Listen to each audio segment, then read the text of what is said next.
Die Synagoge befindet sich in der Mitte des Ortskernes, 2, 3 Häuser entfernt von der evangelischen Kirche. Von außen sieht es in etwa aus wie ein normales Wohnhaus. Und das war auch Absicht. Deutet auch darauf hin, dass es in Odenbach keine Ghettobildung gab in dem Sinne. Ja, nachdem die jüdische Gemeinde ja bereits 100 Jahre bestanden hat, seitdem die ersten jüdischen Leute sich hier angesiedelt hatten, war ja der Betsaal zu klein geworden. Und so hat man entschlossen, sich die Synagoge zu bauen. Sie wurde 1752 festlich hier eingeweiht, in der Gestalt, wie man sie heute teilweise wieder sehen konnte. In der Regel waren Synagogen früher auf dem Dorf kahl und ungeschmückt.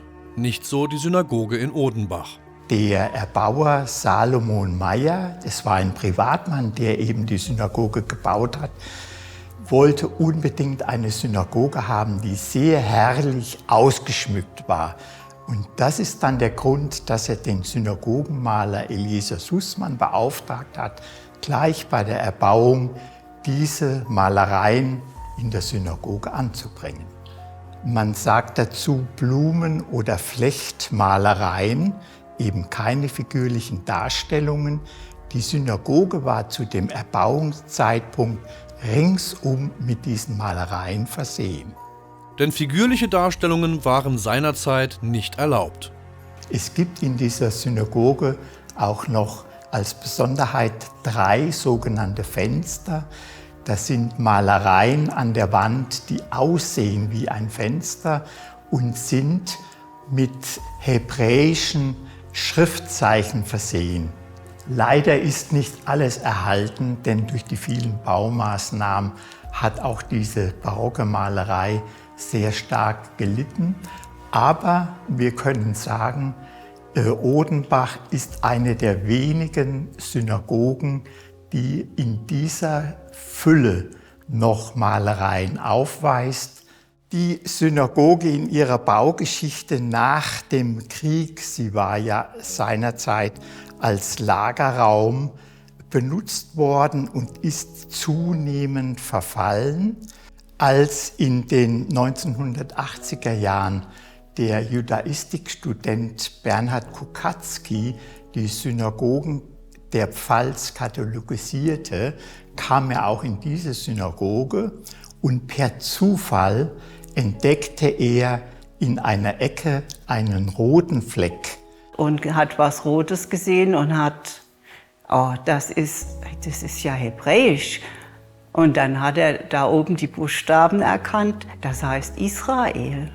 Und dann war das Interesse dann geweckt und man hat die Synagoge gleich unter Denkmalschutz gestellt. Das war 1986. Ist dann wieder losgegangen mit der Renovierung, denn eine so wertvolle Synagoge mit barocken Malereien, die will man natürlich erhalten. Sie ist dann renoviert worden und restauriert worden. Renovierungen waren immer notwendig, sodass viele Malereien, nämlich etwa 8 Schichten, übereinander kamen. Man hat also gar nicht gewusst, dass eigentlich damals spätbarocke Malereien drunter waren von Eliezer Sussmann. Diese sind heute leider nicht mehr vollständig erhalten. Wir haben keine Fotos von vor 1938 oder eben vor der Zerstörung. Und es gibt auch keine schriftlichen Aufzeichnungen, wie die barocken Malereien ausgesehen haben. Auf Basis der noch vorhandenen Malereien können die restlichen jedoch erahnt und damit ungefähr rekonstruiert werden. So in etwa hat die Synagoge früher von innen ausgesehen.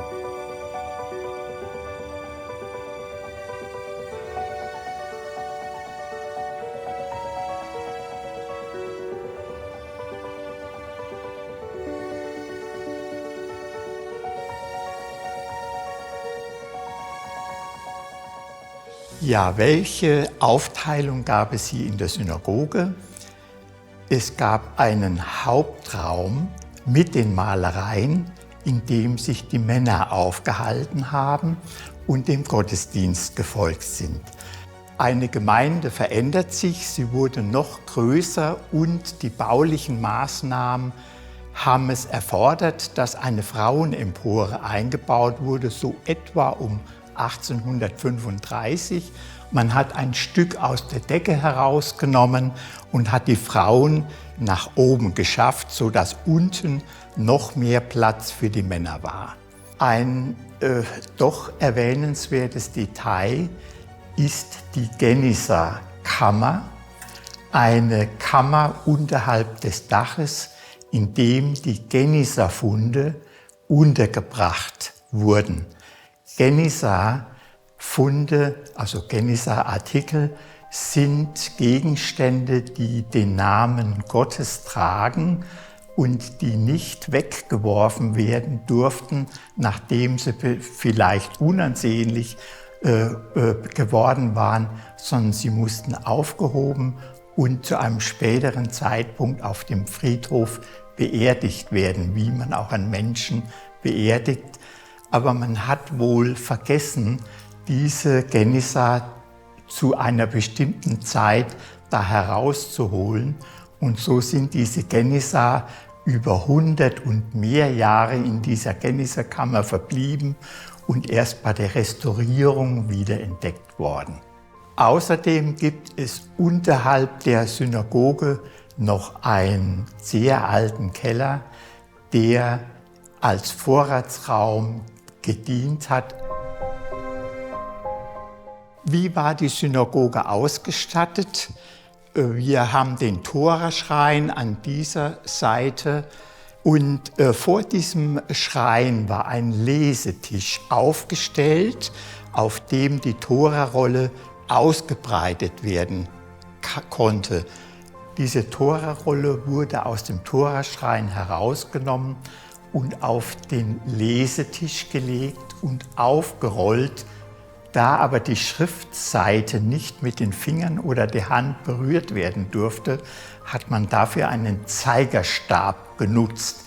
Auch heute wird eine Torarolle nicht berührt, sondern es wird mit einem Zeigerstab vorgelesen von dem Gemeindevorstand oder dem, wenn man einen Rabbi hat, auch von einem Rabbi oder von dem Kantor.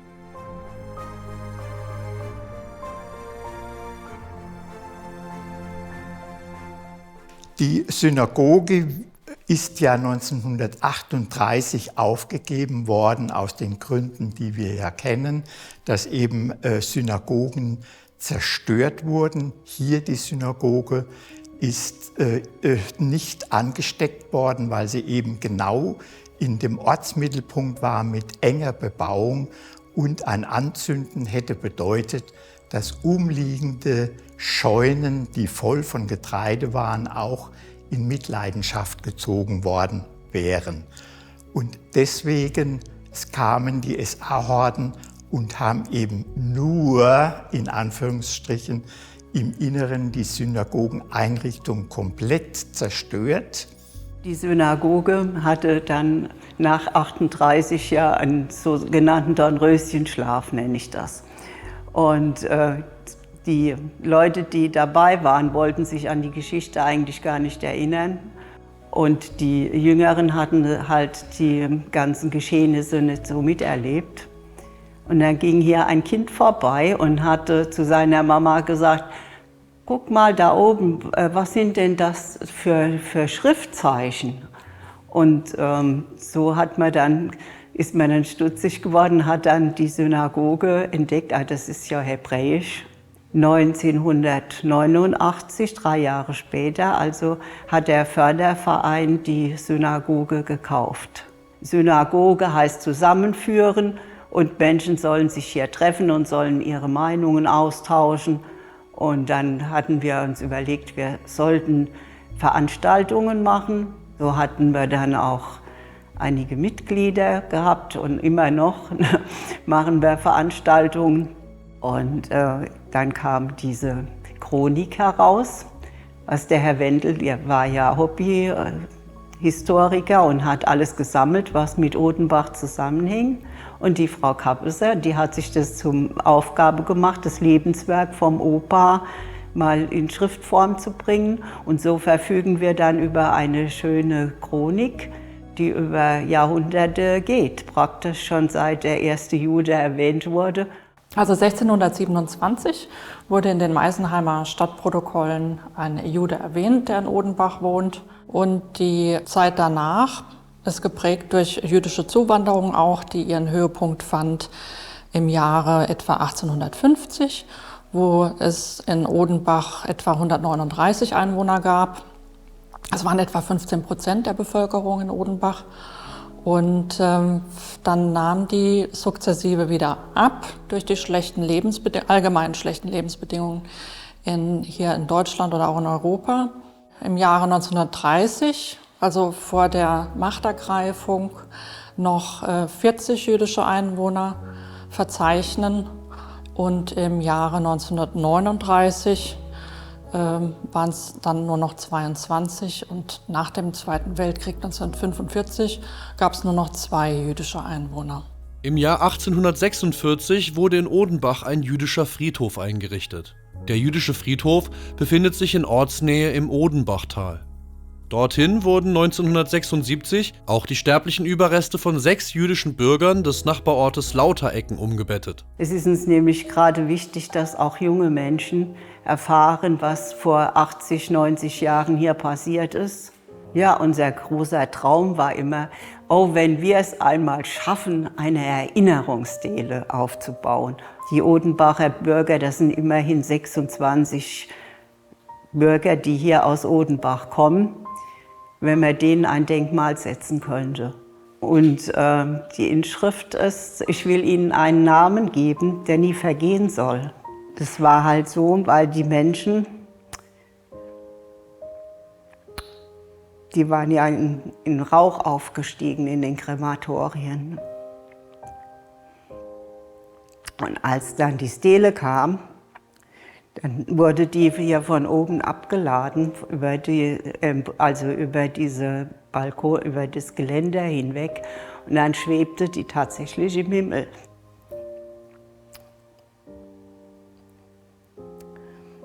Und das berührt mich heute noch.